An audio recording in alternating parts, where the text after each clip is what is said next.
வணக்கம். ஜவை இஜட் from Javadhupatti Pudhur. Power writer அப்படிங்கிற அந்த யூடியூப் சேனல் மூலமாக உங்களை மீண்டும் சந்திப்பு ரொம்ப மற்ற மகிழ்ச்சி. அத்தோட எங்கள் சேனலை சப்ஸ்கிரைப் பண்ணுங்கள், பெல் பட்டன் அழுத்த மறந்துடாதீங்க.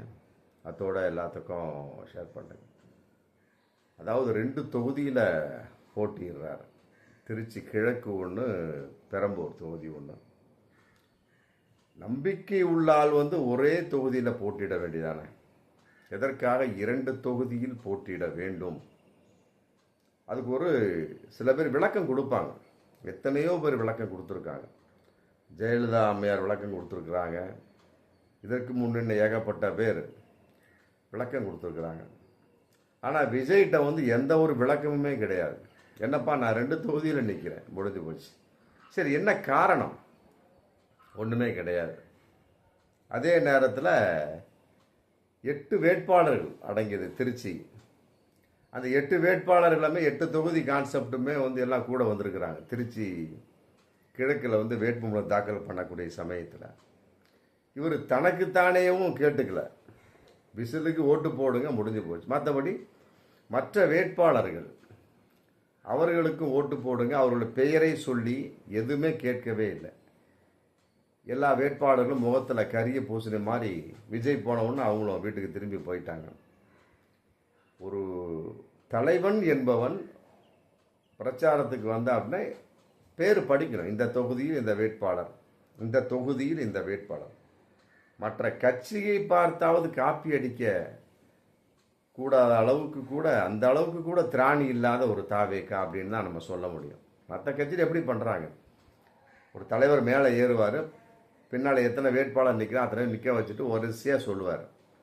ஆமாம், இவர் இந்த தொகுதி வேட்பாளர், அது அந்த கூட்டணி வேட்பாளர், இது சோன்சோ நம்ம கட்சியினுடைய மெயின் வேட்பாளர் அப்படின்னு சொல்லி அனைவர்களுக்கும் சோன்சோ சின்னத்தில் வாக்களிக்கும்படி தாழ்மையுடன் கேட்டுக்கொள்ளப்படி சொல்லுவார். ஆனால் விஜய் அது எந்த ஒரு வார்த்தையுமே கிடையாது. 8 வேட்பாளர்களை வர சொன்னதோடு சரி, மற்றபடி இவர்களுக்கு வாக்கு அழியுங்கள் சொல்லி போட்டு அறிமுகப்படுத்தவே கிடையாது. ஆமாம். அதே நேரத்தில் திருச்சி கிழக்கில் இஸ்லாமியர்கள் கிறிஸ்துவர்கள் போட்டு நிறையா வருவதற்கு உண்டான ஏற்பாடெலாம் பண்ணியிருக்கிறாங்க. அதுக்கு மெயின் காரணம் ஜான் ஆரோக்கியசாமி அமௌண்ட்லாம் கரெக்ட் பண்ணி கொடுத்துருக்கிறாரு. ஆனால் கூட்டத்தில் பார்த்தா கிறிஸ்துவனும் கிடையாது, இஸ்லாமியனும் கிடையாது. ஏகப்பட்ட பேர் எல்லாமே இந்து மக்கள். அப்போ திருச்சி கிழக்கு தொகுதி வேட்புமனு தாக்கல் பண்ணக்கூடிய சமயத்தில் ஜான் ஆரோக்கியசாமி என்ன செய்தார்கள்? அவர் வாக்கு கொடுத்துருக்கார். நான் எப்படியாவது கூட்டத்தை கூட்டி விடுவேன், வாக்குகளை பெற்று தருவது என்னுடைய பொறுப்பு சொல்லி வாக்குறுதி கொடுத்துருக்காராம் விஜய்கிட்ட ஜான் ஆரோக்கியசாமி. ஆனால் திரும்பி பார்க்குற எல்லா இடமே இந்துக்களும் கிடையாது, தவிர கிறிஸ்தவனும் கிடையாது, இஸ்லாமியனும் கிடையாது. அப்படி ஒரு சூழலில் எந்த ஒரு அறிமுகமும் செய்யாமல் அவராக வந்தார், திருச்சி தொகுதியில் பண்ணிட்டு போயிட்டார். சரி, போனார், திரும்பவும் ஏதாவது அப்படி விட்டுட்டு போனாரா? கிடையாது. 2லேயுமே ஏகப்பட்ட தவறுகள். 30/3/2026 பெரம்பூரில் தொகுதி மனு தாக்கல் பண்ணுறார். இவருடைய வயசு 52 தான். இருந்தாலும் பெரம்பூரில் அந்த பண்ணக்கூடிய இதில் வழக்கு இல்லைன்னு சொல்லி போட்டு பண்ணியிருந்தார். ஆனால் அதுக்கு கீழே திருச்சியில் மனு கொடுக்குற சமயத்தில் 2 வழக்குகள் இருப்பதாக சொன்னார். அப்போ அதுவும் மிகப்பெரிய ஒரு முரண்பாடு. அதையெல்லாம் விட அதில் இருக்கக்கூடிய வேட்பு மனுவில் பிரச்சார வேனை கணக்கு காமிக்கக்கூடிய அந்த இதில் சேர்க்கவே இல்லை. அதையெல்லாம் விட வருமான வரி வழக்கு இருக்குது அப்படிங்கிறதையும் சேர்க்கவே இல்லை.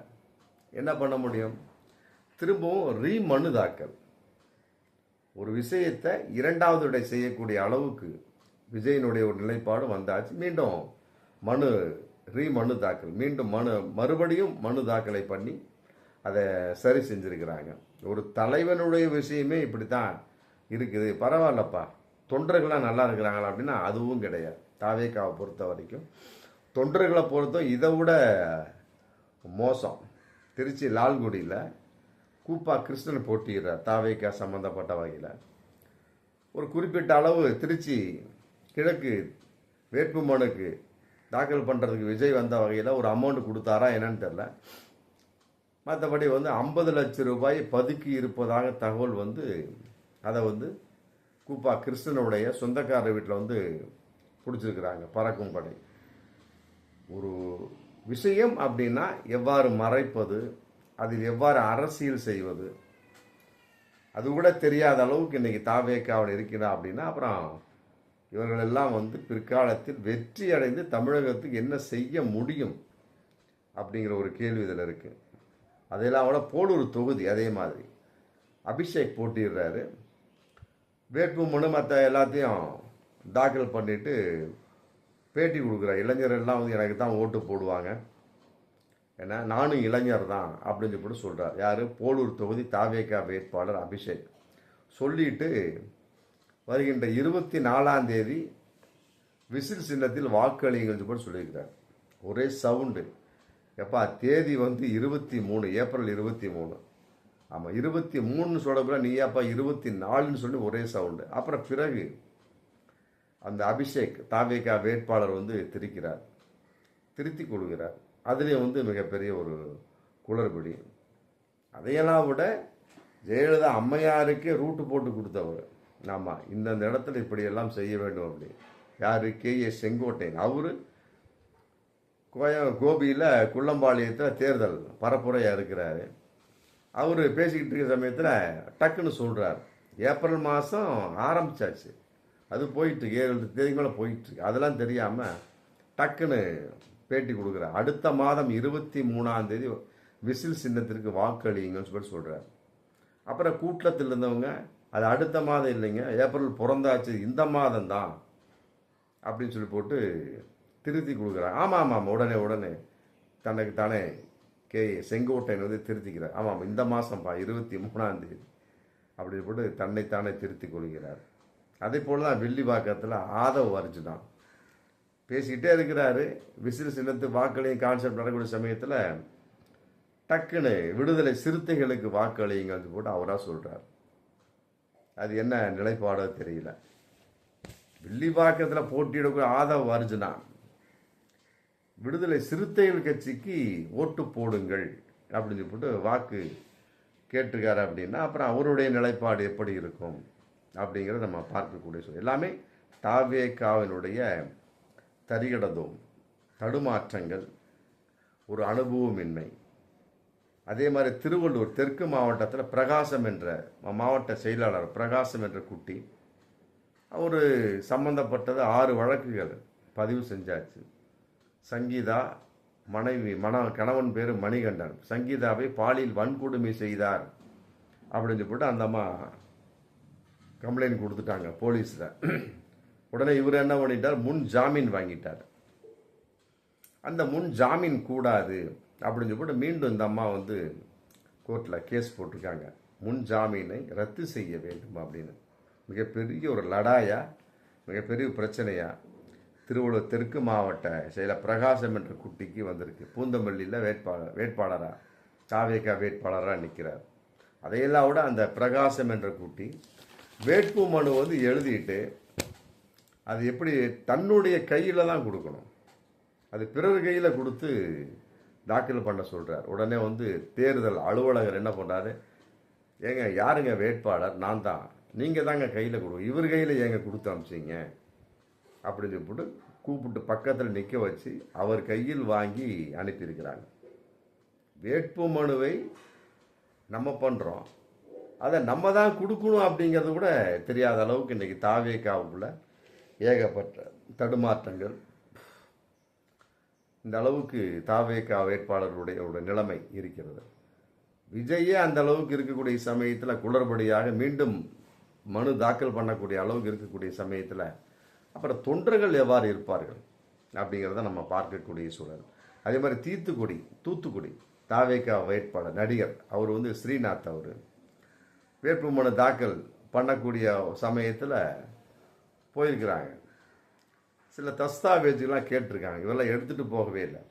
வங்கி பாஸ்புக் இருக்கான்னு கேட்டிருக்காங்க, இல்லை அப்படின்னு இருக்காங்க. ஏங்க பாஸ்போர்ட் சைஸ் போட்டாவாவது இருக்கா?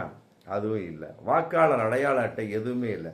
எதுவுமே இல்லாமல் எதுக்குங்க நீங்கள் வேட்புமனு தாக்கல் பண்ண வந்தீங்க? இதெல்லாம் தேவைங்க அப்படின்னு சொல்லிட்டு ஒவ்வொன்றா இருக்கக்கூடிய ஆட்கள் மூலமாக கேட்டு வாங்கி தூத்துக்குடி, ஆமாம் தொகுதியில் தாவேகா வேட்பாளர் நடிகர் ஸ்ரீநாத் வந்து வேட்புமனு தாக்கல் பண்ணியிருக்கார். அதே மாதிரி ஒரு குளறுபடி, ஸ்ரீ வைகுண்டம் தாவேகா வேட்பாளர் அன்னை விஜி சரவணன் மனு கொண்டு போகிறாங்க. இந்தாங்க, நான் தான் இந்த தொகுதியில் ஸ்ரீ வைகுண்டத்தில் தாவேகா வேட்பாளராக போட்டியிடுன்னு போட்டு பார்த்தா மனுவில் வந்து ஏகப்பட்ட விஷயம் நிரப்பவே இல்லை.